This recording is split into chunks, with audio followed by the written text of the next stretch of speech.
হযরত তালহা নবীজির মহব্বতে লড়াই করতে লাগলেন, আজ নবী বাঁচাইতে হবে। লড়াই চলতেছে, একা এত পরিমাণ আঘাত ওনার শরীরে লাগলো, তীর তলোয়ারের আঘাতে হযরত তালহা অজ্ঞান হয়ে পড়ে গেলেন।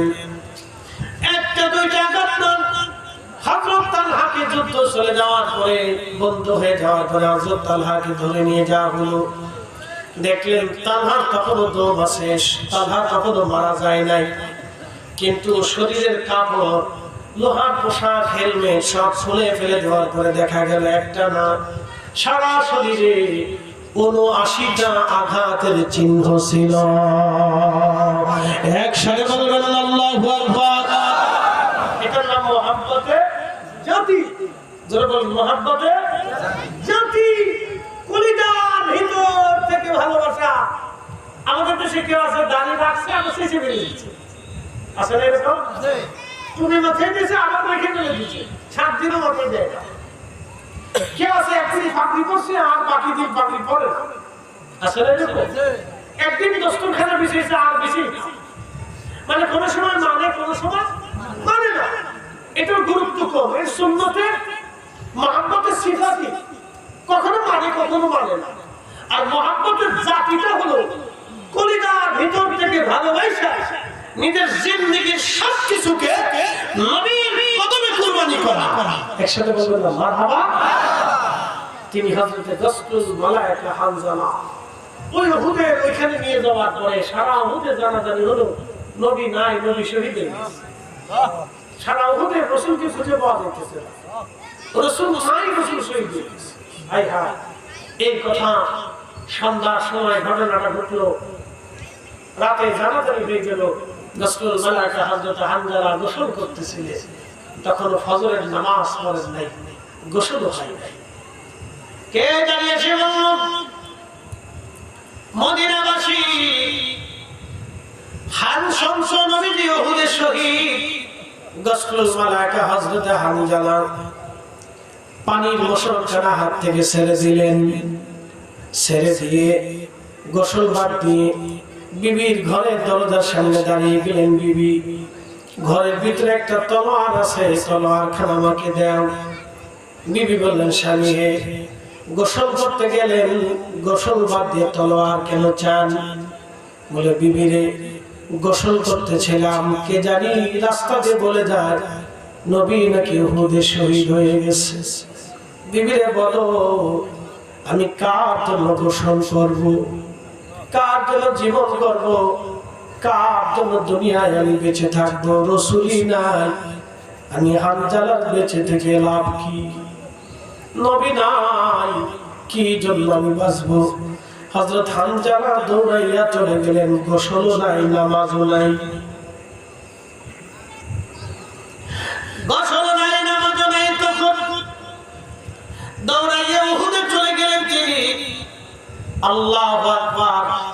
উহুদে চলে যাওয়ার পরে সকাল পর্যন্ত যুদ্ধ গড়াই গেল, প্রচন্ড যুদ্ধ হয়। এই যুদ্ধে হযরত হানজালা কাফেরদের ভিড়ের মধ্যে চলে গেলেন, লড়াই করতে লাগলেন। বীর দর্পে লড়াই করে করে হযরত হানজালা শহীদ হয়ে গেলেন। নবীজি উহুদের ট্র্যাজেডি, শাহাদাত শহীদদেরকে কাতার করে আনতে লাগলেন।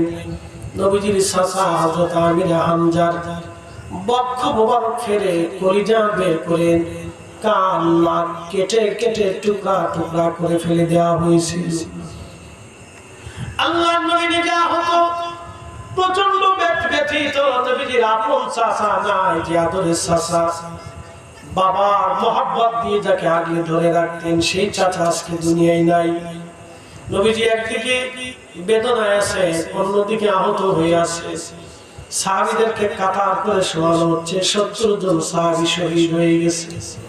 চারটিখানি কথা না, কলিজার টুকরো ৭০ জন সাহাবী আজ শহীদ হয়ে আছে। আল্লাহ নবীজি সমস্ত সাহাবীদেরকে কাফন দাফন শুরু করলেন। শহীদদের অর্থ হলো তাদেরকে গোসল করানো হয় না, রক্তমাখা অবস্থায় তাদেরকে দাফন করা হয়, তাদের গোসল করানো হয় না। আল্লাহর পথে যারা শহীদ হয় তাদের কোনো গোসল নাই, রক্তমাখা অবস্থায় তাদের দাফন করা হয়। বিনা গোসলে রক্তমাখ অবস্থায় দাফন করা হচ্ছে। হযরত হামজালার স্ত্রী দৌড়ায় গেলেন, উহুদে যায় নবীজির সামনে দাঁড়ায় দাঁড়ায় কাঁদেন। কে তুমি কাঁদো? ইয়া রাসূলুল্লাহ, হামজালার বিবি। কান্দো কেন? তোমাদের না গত রাত বাসর হয়েছে। হুজুর, আপনার হামজালা উহুদের ময়দানে শহীদ হয়ে গেছে। আমার হামজালা উহুদে কেন? বলে হুজুর, আপনি শহীদ হয়েছেন এই কথা শুনিয়া গোসলবিহীন আপনার হামজালা ঘর থেকে তলোয়ার হাতে নিয়ে আমার কাছ থেকে বিদায় নিল। বিবিরা, আর কোনদিন দুনিয়াতে তোমার সাথে দেখা হবে না, আসরের ময়দানে দেখা হবে।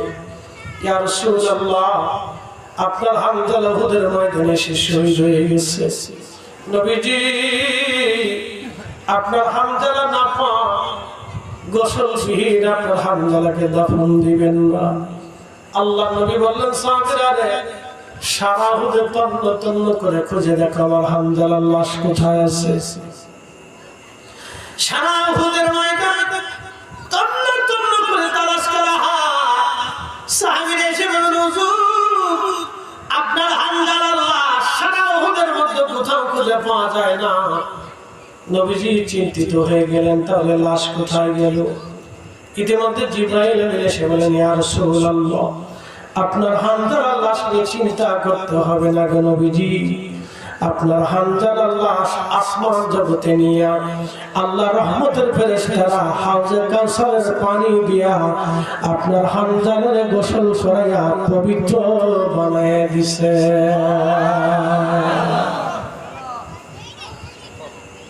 মোহাম্মতের জাতি,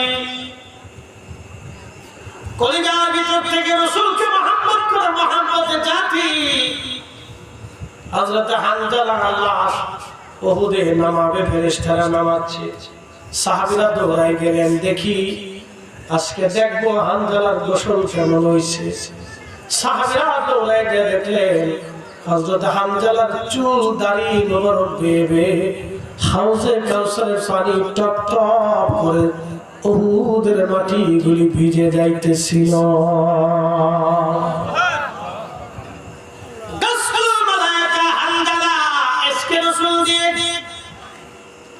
আল্লাহ খুশি করিলেন আজকে রাসূল দিয়া।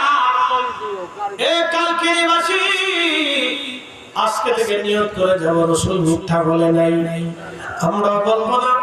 নবী ধোঁকা দেয় নাই, আমরাও দেব না। আল্লাহ রাসূল কারো হক নষ্ট করে না, আমরাও করব না।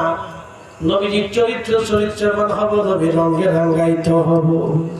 এই ওয়াদা, এই মহব্বত নিয়ে যদি বাড়ি পর্যন্ত যেতে পারি, আজকের ওয়াজ বড় সার্থকতা হবে। কবর আমাদের সামনে। আল্লাহ বলেন, বান্দারে তুমি চলে আসবে আমার কাছে। কুল হুজুর, আপনি বলে দেন, ইন্নাল মাউতাল্লাযী তাফিরুনা মিনহু ফাইন্নাহু মুলাকীকুম। হুজুর, আপনার উম্মত মৃত্যু থেকে তারা পালায়। নবীজি বলে দেন, মরণ থেকে পালাইতে পারবে না। ফাইন্নাহু মুলাকীকুম, এ মরণ তার সাথে মোলাকাত করবে, এ মরণ তার সাথে মোলাকাত করবে, এ মরণ তার সাথে মোলাকাত করবে। জিন্দেগি তোর যাইরে ফাঁকি দিয়া রে সোনার, জিন্দেগি তোর যায় ফাঁকি দিয়া। ও আদরে পাক ধরিয়া গেছে দাড়ি, দন্ত মাসে ফুটা চারি, সমন জারি গিয়াছে করিয়ার সোনার, জিন্দেগি তোর যায় ফাঁকি দিয়া। সময় আমাদের কম, কাজ আমাদের বেশি। আমরা সবাই একদিন কবরের যাত্রী হয়ে যাব। বেশি সময় আমাদের হয়তো হাতে নাই। যে কোনো সময় আমরা যাত্রী হব, যে কোনো সময় আমরা চলে যাব, যে কোনো সময় আমরা মারা যাব, যে কোনো সময় আমাদের ডাক আসবে, বিদায় পালা আসবে। উপস্থিতি কিছুই নিয়ে যাওয়ার কোনো সুযোগ নাই। আমার এই ভাইটা পাগলামি করে সুন্দর করে বাগান বয়ে সাজিয়েছেন, আবার এখানে মাদ্রাসাও করেছেন। 50 বছর পরে আপনার কবরের পাশে দাঁড়ানোর মতো কেউ নাই, কিন্তু এই মাদ্রাসার ছেলেরা কোরআন পড়বে। যত সময় কোরআন পড়বে আপনি কবরে থাকবেন, আপনি কবরে ঘুমাবেন, কিন্তু কোরআন ঘুমাবে না। এই কোরআন পড়বেন, কোরআনের নেকিগুলি আপনার কবরে অটোমেটিক যাইতে থাকবে, বন্ধ হবে না। ছেলেরা হাদিস পড়বে, আলেম হবে, কোরআন শিখবে। যতদিন পর্যন্ত বেঁচে থাকবে, যতদিন কোরআন না পড়বে, নেকের দরজা আপনার বন্ধ হবে না। কারণ এই মাদ্রাসা আপনি বানিয়েছিলেন, এই মাদ্রাসা আপনার রুটির দিকে মাদ্রাসা আপনি জমা করেছিলেন, টাকা নষ্ট হবে না বন্ধু আমার। যদি বলেন হুজুর আল্লাহর নবীকে ভালোবাসি, যদি বলেন হুজুর আখিরাতে হাউজে কাউসারের পানি বড় দরকার, তাহলে আসেন কেউ মাহরুম হবেন না। একটা লোক কবর আমাদের সামনে, সামনের যাত্রা কিন্তু কবর। আপনি যতই প্রাসাদ বানান, থাকার আর কোনো সুযোগ নাই।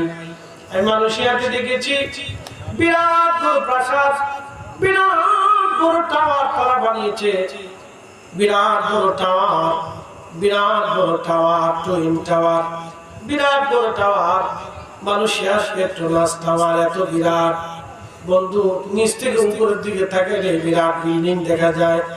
ওই বিল্ডিং যারা বানাইলেন তারাও কবরের দেশে চলে যাবে, কিছুই নিয়ে যেতে পারবে না, কিচ্ছু নিতে পারবে না।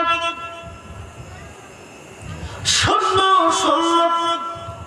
দুবাইতে পৃথিবীর সবচেয়ে উঁচু ভবন বানানো হচ্ছে।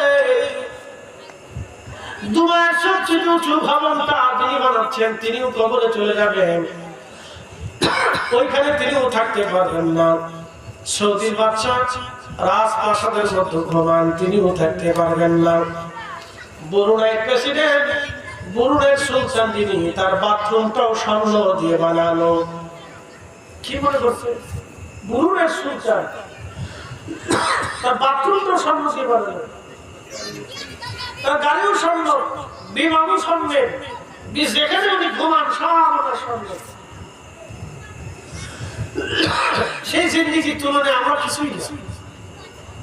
আলিশান সুন্দর প্রাসাদের মধ্যে থাকেন, নিরবিচ্ছিন্ন একেবারে নিশ্চিন্ত নিরাপত্তার ভিতরে থাকে। বলেন আজরাইল যাবে কি যাবে না? একসাথে বলেন যাবে কি যাবে না? আমাদের আসবে কি আসবে না? আসবে। এই জন্য আল্লাহ ওয়াজ করলেন, وَأَنفِقُوا مِمَّا رَزَقْنَاكُم مِّن قَبْلِ أَن يَأْتِيَ أَحَدَكُمُ الْمَوْتُ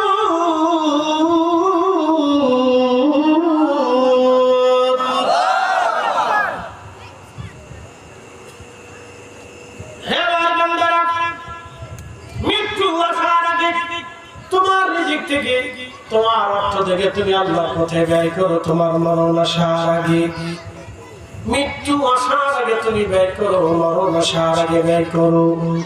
শুধু এইখানে শেষ না, আমার রব আমার আল্লাহ বলে দিলেন, যদি অর্থগুলি আল্লাহর পথে ব্যয় করতে না পারো তাহলে কি হবে? فيقول ربي لولا أخرتني إلى أجل قريب। শুধু এখানে শেষ না, যখনই তোমার মৃত্যু আসবে আর আমি আল্লাহর আদালতে তুমি চলে আসবা, তোমার সম্পদ তুমি রেখে আসছো, সম্পদ কাজে লাগে নাই, তখনই সেই দিন আফসোস করে বলবেন, হে রব আমাকে আবার দুনিয়াতে পাঠিয়ে দেন। বেশি বেশি করে সদকা দেব, দান করবো। আর নেককারদের অন্তর্ভুক্ত হয়ে যাব। বাদশাহ ফকির হো সবকো এক হি ঠিকানা। মেশরের মাঠে মানুষেরা হাতের বস্তুগুলি কামড়ায় কামড়ায় টেনে টেনে ছিঁড়ে ফেলবার করবে। ফায়াকুল রাব্বি লাউলা আখরতানি ইলা আজালিন করিব, আল্লাহ আমাকে আবার দুনিয়াতে পাঠান, আবার দুনিয়াতে পাঠান। সাদকা বেশি বেশি করে সাদকা দেব ও আকুল মিনাস সালিহিন নেককারদের অন্তর্ভুক্ত হব আল্লাহ সেদিন জবাব দিয়ে দিবে ওয়ালা ইউআখিরাল্লাহু নাফসান ইযা জাআ আজালুহা